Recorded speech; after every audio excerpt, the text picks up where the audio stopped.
There was a sign in the hallway, and they posted some quotes, and someone said, "Did I just step into a DeLorean and get out in 1977 back in time?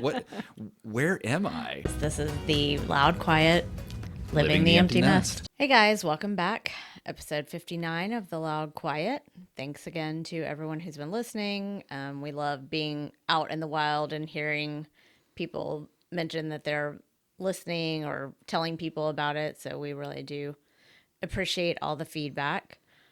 Yeah, we really do appreciate the feedback. And seriously, y'all got stories that you want to tell, we'd be happy to tell them on here as well. So want this to be even community-based, more of a collaborative kind of thing as well as we go forward. Yeah, so this is going to be a little bit of a look back, and it's an unexpected look back.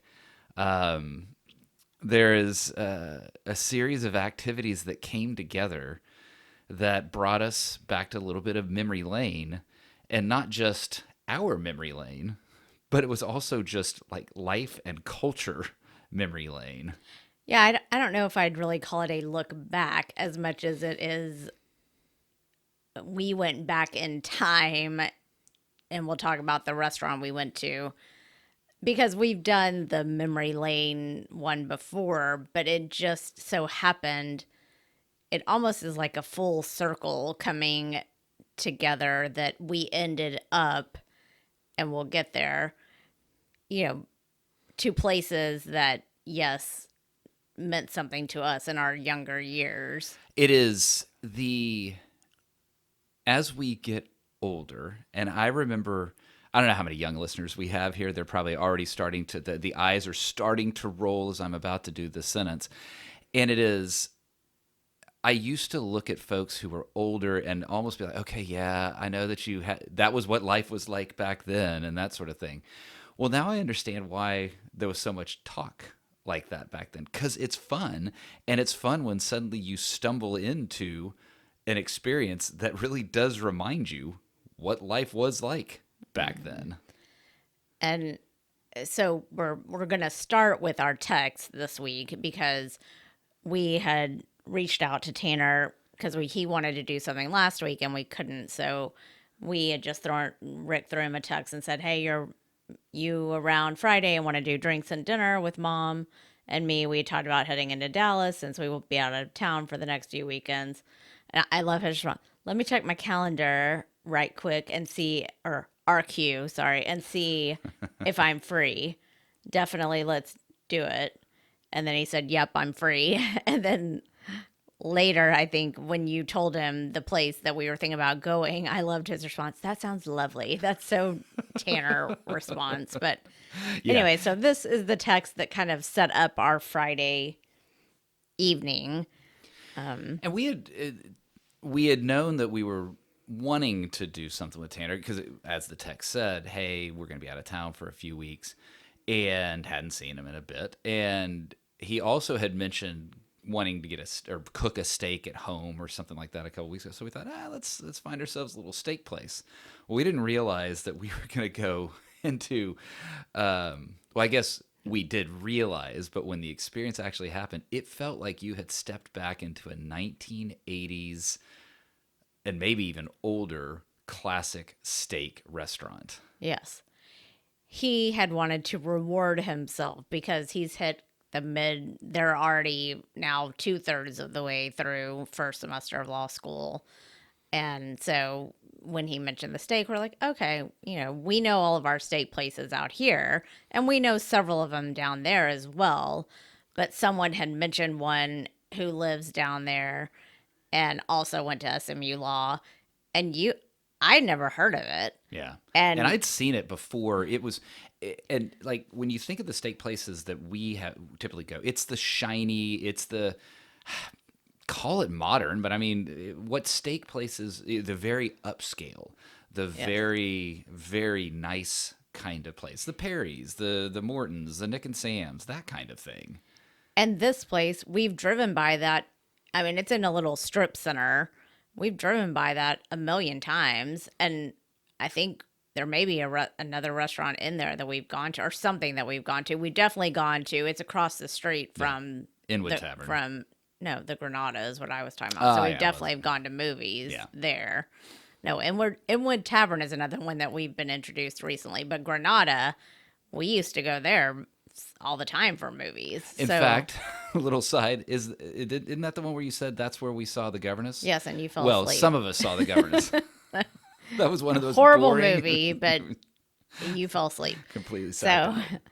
anyways, but yes, so we ended up making reservations at Dunston's Steakhouse, which established in 1955. Calling itself Dallas's oldest steakhouse, and think of what when people think of Dallas dining. Certainly, it has grown. It has become much more than it once was.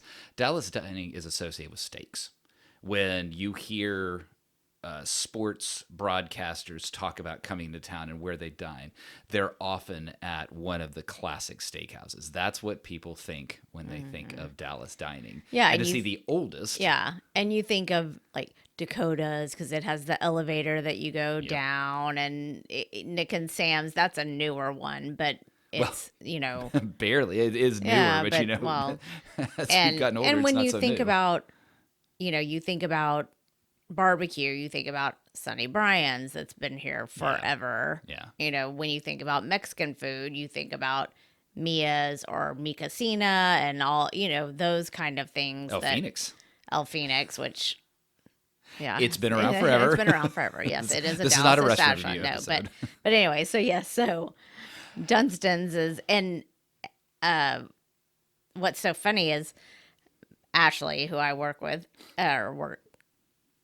anyways, she said, I know that name. And we were on the treadmill and she goes, oh my gosh, my mom used to go there to the one on Harry Hines when she would go down and work for my dad. She said they had the best hamburger, so she'd go there like twice a week for lunch. So there's two locations, one on Harry Hines and one on Lovers, which is the one that we went to. And this was when we were looking at it, because it was described to me before we looked in detail as, hey, it's a steak place. The guy said, we love it. We go there all the time. It's not as expensive as the other places. And that was all of the context that I had going into it. Well, then as everybody does, what do? We start looking at reviews. And this is the old leather booth. This is the carpeted floors. This is the wood paneling. It is old. Oh, it had the salad bar Yes. that you could still go up to the salad bar. And as we were going through the salad bar, it's like, oh, yay, pickled okra. Because a long time ago, I remember going to those places that had salad bars. You couldn't really buy pickled okra in stores until later when it started showing up. So I loved pickled okra. So that was one of my favorite things that I would always get on the salad bar. So I was very happy to see it there. And, one thing we didn't even talk about before we got to Dunston's, we were trying to decide we were going to go have a pre-dinner drink somewhere. And as we're talking and driving, and Tanner said, is it funny to y'all that I'm listing all the streets and some of the places that you guys used to go to 30 years ago? And when we were like, his age. Yes. And we're like, yes, this is very full circle, and we will continue the circle story. But It's very circle of life. You're absolutely right. The I want to go back and talk about those bars, and let's bounce around a little bit. It was down there on Lower Greenville, and it was, and I think actually technically lowest Greenville. And it's the kind of thing that we talk about wanting out here. Imagine for those that don't know it, a block, 2-3 blocks, where it is truly just restaurant, bar, maybe some kind of unique shop, restaurant, and bar and club, and all that just sort of stacked together on this one street. It's very walkable. And we went up to one place that was on the roof. I actually like where we ended up after that, where you're sitting on wooden benches, picnic table benches, and just kind of you're enjoying being outside. You're enjoying the company of the three of us, and just sort of people watching. It had a very urban vibe, like a Chicago, like a New York. Obviously, much more compressed. It's different. it just had that kind of feel, the thing that you and I talk about really missing. I just really enjoyed it. One, because some of the places, I mean, like that Simply Fondue, I think has been there Yeah. forever. So that side of the street, things were similar, but He talked about 7-Eleven. Yeah, I love how they've built now all of these bars and restaurants that have rooftops.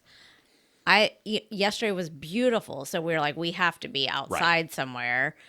And so, yes, when we ended up at Libertine is the one that Tanner was like, we really love Libertine. I mean, he had just been there the night before playing trivia. And great happy hour prices, and like you said, what I love about that area is as we're sitting there on our benches, you're watching everyone walk by. We're on Greenville Avenue, watching people walk by, walking their dogs. There's a couple older than us with their Trader Joe's bag. They're going to shop at Trader Joe's. The couple next to us had a 5-month-old baby. I just love how there's just so much variety, lifespans, just yes, and just seeing that, being able to just observe it. Yeah. It reinforces to me, and I think us, that is probably the place that we would really enjoy living.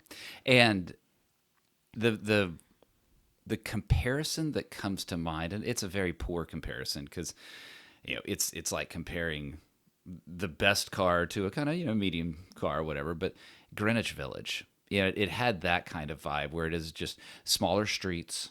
Yes, there was traffic, but there's a sidewalk, there's places to walk to eat, and it was that kind of vibe. Yeah. I mean, just the mere fact that we had multiple places to choose to go to. It wasn't, and we didn't like that one, so we just walked across the street to the next one. Yeah. And if we weren't going to dinner, we could have walked across the street to another place. That's what I just love that. And I don't need to be able, because we had to drive from Tanner's apartment. It would have been a quick Uber, but other places we were going. But just being able to have access to, once you park, then you can just go wherever you want. And, just the, that we had an hour in the car on the way down to Dallas. Yeah, it did take us an hour to drive to Dallas. Which then we were like, should we just get a hotel room down here? Should we just? Well, we got into longer conversations about. Well, we are real wide ranging if we bring this up. But the idea of the Mad Men apartment and just have something down there, and these are just fun conversations. They aren't particularly practical. But when you're driving an hour on that tollway to get to these sorts of things that are fun, this is. There's something about the suburbs that is great, and then there's something about the suburbs that is so sterile. And I would not have wanted to raise our family down there. No. There's so much more that goes into that if you're raising your family down there. It's now that we're at that empty nest phase, okay, let's go back. Like, it's almost like the empty nest is the chance to, we talk about this all the time, that in the empty nest, part of the success is remember what brought you together as a couple. Well, you know what? Some of this is go do the things and go live the life that you lived as a couple down in that same area, those same experiences, that same variability of life. Well, I think too, if, our path changed, we moved from that house so quickly because we had a job change that took us to another city. Yeah. I don't know that we might have ended up raising our kids down there. They couldn't have gone to the elementary school, because that elementary school is a very good elementary school. Yeah. Then after that, I'm not sure, but I wouldn't say that I wouldn't have raised a family down there, because if our circumstances didn't make us change, we may have. I know we talked about that it wasn't ideal. You're right, though. It's amazing what happens. Well, it's amazing what happens when inertia kicks in. Yeah. And even if we had said to each other as newlyweds, no, we're going to live here, but then we got to go somewhere that's got a good district and all that. You did school at Plano ISD. I was at the time the suburbs of Austin, and now it's interior Austin. But it was in our head that you're right. Inertia kicks in, and you might just sit there and say, this is the life we want. We're going to figure out how to make it work for a family. And I think the feeling, like this morning I was laying there thinking about,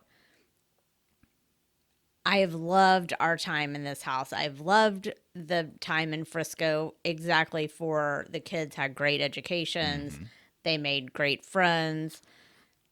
But when I was thinking about our house down there, and by no means I would not want to move back into that house.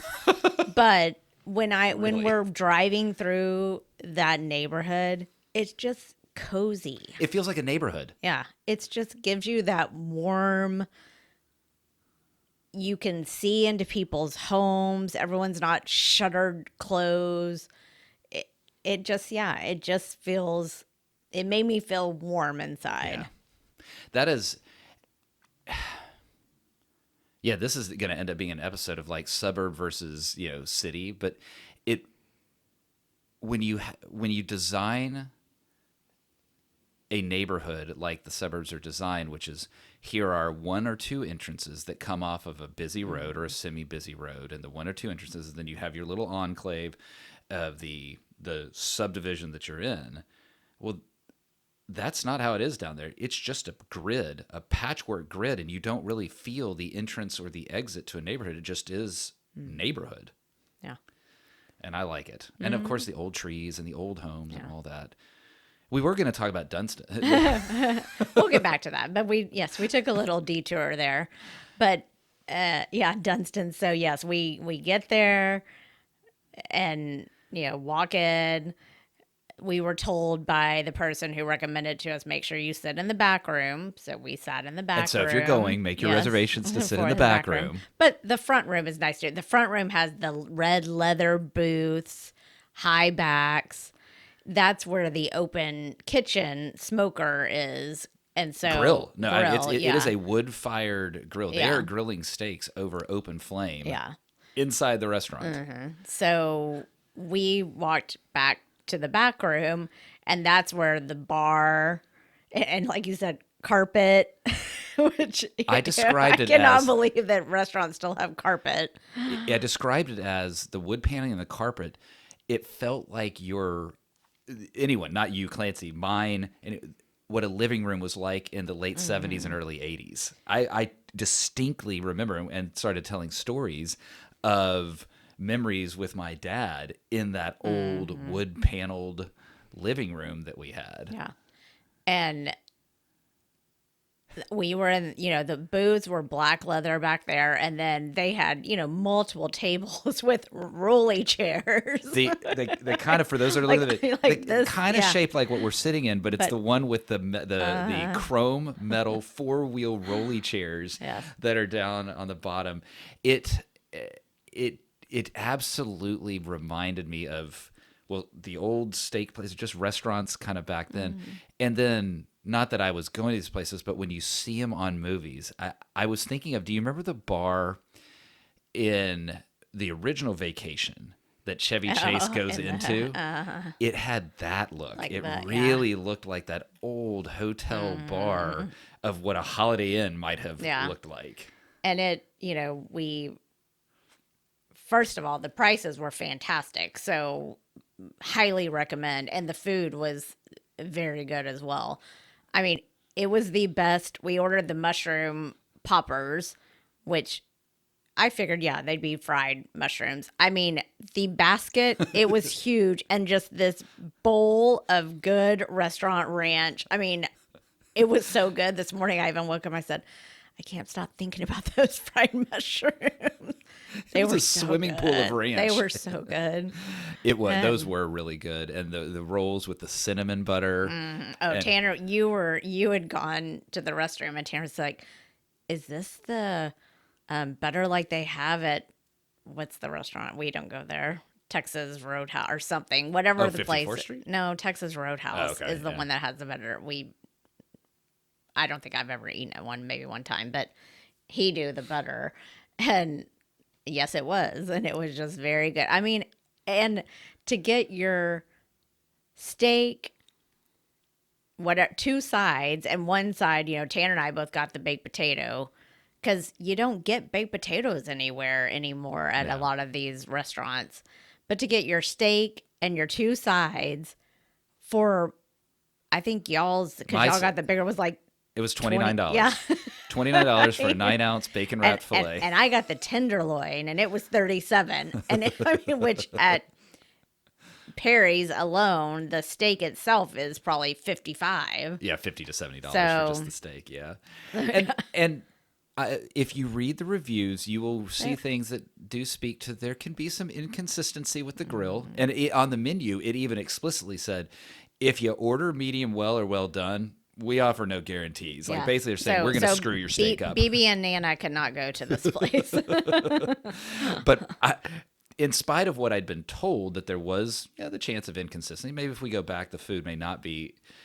My steak was perfect. Oh yeah, and mine was too. The pink on the inside was perfect. It was. There was a sign in the hallway, and they posted some quotes, I guess, from social media reviews or maybe just reviews, and someone said, "Did I just step into a DeLorean and get out in 1977 back in time? Where am I?" Yeah, and the service was excellent. You can tell some of those people have probably been working there I for would a think so. really, really long time, and they probably are treated like family. I would hope so. Now, there's a little fact about this place that I discovered when I was watching a video as we were trying to just learn about it and go there. They claim to be the inventor of Texas toast. That this steak restaurant says that they are the ones who invented Texas toast. Yeah, and did you see Texas toast on the menu? If you ordered the chicken fried steak or some of the it other came things with on toast. Okay, I didn't there see. were other menu okay. items that might have Because we got rolls, and then when last night I was like, I wonder if they meant those the things that were on the salad bar that were No, the little he was the talking about thick the Texas toast. yeah. Yeah. Now see, we'll have to go back and try that. So, but it was funny. It was around probably what 9 o'clock, I don't know what time it was. and we all of a sudden we see all these people start rolling in. And you'd put them in their probably upper 30s, in their 40s, into their 50s, like that kind of age category. Yeah. They have to be. I didn't mean 30s, Yeah, I was but gonna 40s, say, yeah. 40s and 50s. Yeah. And then we noticed, they had on Highland Park cheer shirts. They had all come from the game. And the game, because when we were walking out, I think you or Tanner said, "How's the game going?" They're like, they were up by, 30 points. So we all left. It was halftime. We were done. So they all come over, I guess. And that goes back to what we were talking about, that I love that idea of a restaurant, or we were talking about bars, we're talking about restaurants, but whatever, where it's that, okay, this social community moment, and we're going to go to this place together. Yeah. And they're just standing around the bar, or I guess some may have been waiting for a table or something like that, but you could tell this was that just community vibe that you don't always see in a brand new suburb, or just, a lot of this is so transitory that people don't live in this place for decades or generations, where it might actually be happening down there. Yeah. Yeah. So it was a great night. It was a great experience. I want to go back and have the hamburger because I'm sure it's really good. And there were, everything. Even Tanner said, "I'm having problems. I don't know. There's so many good things on the menu." And so yes, it was very good. So if you do live anywhere in the Dallas area, I would go give it a try sometime. So we do make reservations. I will say that. Oh yeah. Especially if you want to be in the back room. If you want to be in the back room, because the people in front of us had a family of 4. Yeah, you walk right they in. walked in, and we were there at 7:00, so that was prime time. Yeah. So then Tanner's making the rest of his evening's plans, and he said, We're done and Yeah, dusted. yeah. We're out. We're toast. And Yeah. he's like, okay, what am I doing next? and he said, "Oh, y'all are going to drop me off at one of his friends, Lincoln's house, who is a new law school friend." And we were like, okay. And they were going out from there. So, and he's like, y'all come in. It was hilarious. We're driving to Lincoln, and he is living in a house that is his aunt's. Longer story, but we literally are driving, and Rick goes, "Here it comes. There's our house Yep. right there." Literally 3 blocks from where Lincoln lives now. And I mean, it was just, and we're sitting there going, okay, so yeah, look, the shutters that I put up are still there. Flower boxes are gone. And at one point you go, sorry, Terry's like, no, I like this. Hearing y'all, this was our life. And this was even our life dating and married. Once we moved back here, you and I would go down there Right. for special occasions. Right. But It so was it was neat to just see really the old house. fun. And I knew when they were describing where Lincoln's house was. I don't want to say where it was, but I knew that it was going to be close.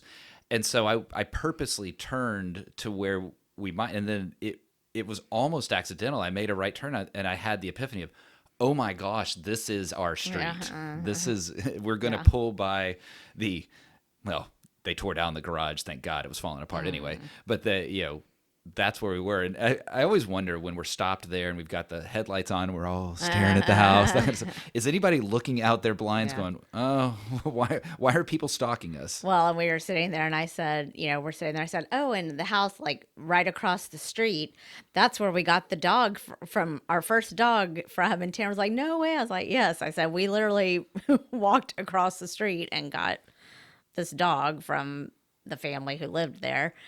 So yeah, it was just, and Like we probably know, on walks it's- with that dog yeah. walked by Oh, sure. Lincoln's That house. Yeah. And it just, it always gives you feelings of nostalgia, feelings of, but this time it really made me feel like I want to be back down here in this area, living this way again. And, Tanner said, well, you got to wait till I get out of school because that's a little close. And I said, dude, we're not ever in your business. And he said, oh, well, yeah, I I guess didn't I catch could. that. Yeah, he said that. But he said, oh, well, I guess it would be nice that I could just come over to the house here instead of having to drive all. I was like, yeah, I said, we're not those kind of parents, but your friends all like us. And so y'all would probably be hanging out if we got a house, ended up getting a house down there before you get out of school. But And yeah, like we talked as we're driving down there, yeah, so much of this is dreaming. And dreaming is good. Like read anything about empty nest health. Dreaming, having visions, having things that you want to explore together. I still don't know how practical this is. I mentioned inertia, and there's a lot of comfort in inertia. There's a lot of things like the relationships that we have, the church that we're a part of, all those sorts of things. And I felt what you felt that you're describing. So in spite of everything I just said there, I felt that same sort of pull to that area. well, and I was actually thinking about that again this morning. That your parents, my parents, they have stayed in their same. I mean, your parents in the same, or mom. Yeah, they moved They're in both '78, perfect. I mean, and that house they is have the house. stayed Yeah. in that house, in that 78, community since, forever. My parents, once we moved to Plano my sophomore year, they have been in the same place. Mm-hmm. I find that our friends and our generation are, once they've raised their kids, I don't think as many people are staying in the same place as the generation above us. I don't think so either. Yeah. And not only because just I don't think so. We're seeing and we're hearing it in the conversations that we have with folks, and that was, maybe we'll save that for another episode. But that was another part of the conversation that I said, look, I loved it. I love it down there, and I love it as we were going there. I don't know if you took kids out of the equation, would I actually still choose to live in Dallas? Is Dallas where I'm being very selfish with this word, where I would choose to live? And I mentioned other places in the country. There are certainly other places in the world that I would rather live than Dallas, as much as I enjoy it. The thing is, you can't actually live a life that says, well, I'm just going to blow the kids out. I guess you could. I don't choose to Right. do Yes. I want to blow the because kids there are lots off. of people that don't have a good relationship with their kids. We just happen to be very Well, blessed that and we even do. if you have a good relationship, you still could choose a different Sure. location. Yeah. I also think that because before, when Tanner was still in undergrad, we were saying Austin, Austin, Austin. That's probably where we want to move. But, now that he's in Dallas and we've been reintroduced to that area Yeah. of Dallas, because we wouldn't be down there as much as we are right now No. if he wasn't down there. Definitely not. But it's just made me realize how much I do enjoy it. And if we get the bonus that both of our children are back in this area, then that's even better. It'll be interesting to see how that all rolls out. Yeah. It was fun. I mentioned memory lane. To me, it is kind of a memory lane because it is going back there. I do like what you said, though, of more full circle. And it is kind of that conversation of living your empty nest in a similar sort of vibrant dating way as you did when you were, dating. And we just happen to have the opportunity to do it, not just, hey, let's be busy, let's do activities, let's date. We get to do it in the same places, and in some cases, literally the same places that we were in our 20s. Man. Well, it's been fun. If you've hung with us all the way through here, then I would say that means that you actually kind of enjoy what we've got going on here. And if that's the case, would you tell someone? Would you actually tell a friend about the Loud Quiet? We'd love to share this, and we'd love to get more folks in that empty nest community that are hearing the stories and also sharing their stories back with us. So if you made it this far, well, thank you. And then we'd love to, if you'd be willing to share that with someone else. Yep. Because it's quite a journey on the Loud Quiet, living the empty nest.